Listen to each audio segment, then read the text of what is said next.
भारतीय घटनेचे शिल्पकार महामानव डॉक्टर बाबासाहेब आंबेडकरांचा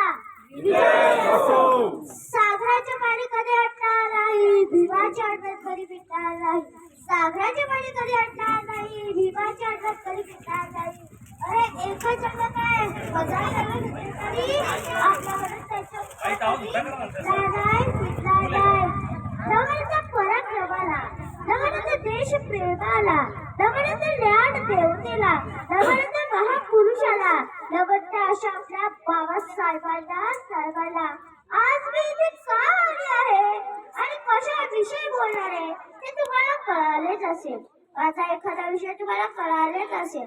महामानव डॉक्टर बाबासाहेब आंबेडकरांचा जन्म मध्य प्रदेश पौल या गावी झाले आणि त्यांचे निधन 6 डिसेंबर 1956 साली दिल्ली येथे झाले.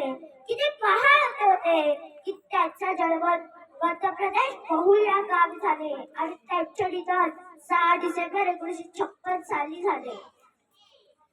कोलंबिया विश्वविद्यालयातून एक यादी तयार करण्यात आली. ती यादी होती कृष्ण 40 विद्यार्थ्यांची. त्या पहिल्या क्रमांकावर नाव होते ते डॉक्टर भीमराव रामजी आंबेडकर. त्यांना खूप आनंद झाला. त्यांना वाटले की आता मला विद्यापीठातून एक मोठी शिक्षण घेण्याची मिळेल. मित्रांनो, डॉक्टर बाबासाहेब आंबेडकरांना वाचायचं खूप आवडायचं. पण त्यांच्या आई वडील काही करोडपती होते, ते अब्जाधीश होते. अब्जाधीश असले असते तर सोन्याच्या घरांचे विटांचे घर बांधू शकले असते, पण त्यांच्याकडे तेवढे पैसे नव्हते. ते एवढं मोठं घर बांधू शकले असते.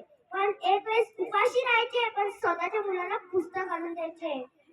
मित्रांनो, नाचून मोठे होऊ नका, तर वाचून मोठे व्हा. डॉक्टर बाबासाहेब आंबेडकर ज्वालामुखीची आग आहे. आता एखाद्याच्या घरावर अशोक चक्र असले तर ते म्हणतात ते तर बोधाचे घर आहे.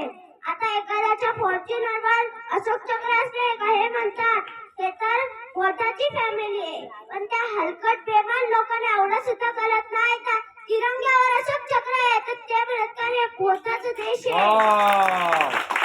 ज्याच्या अंधाराच्या नशिबी त्याने प्रकाशाचं दान दिलं. ज्याच्या अंधाराच्या नशिबी त्याने प्रकाशाचं दान दिलं.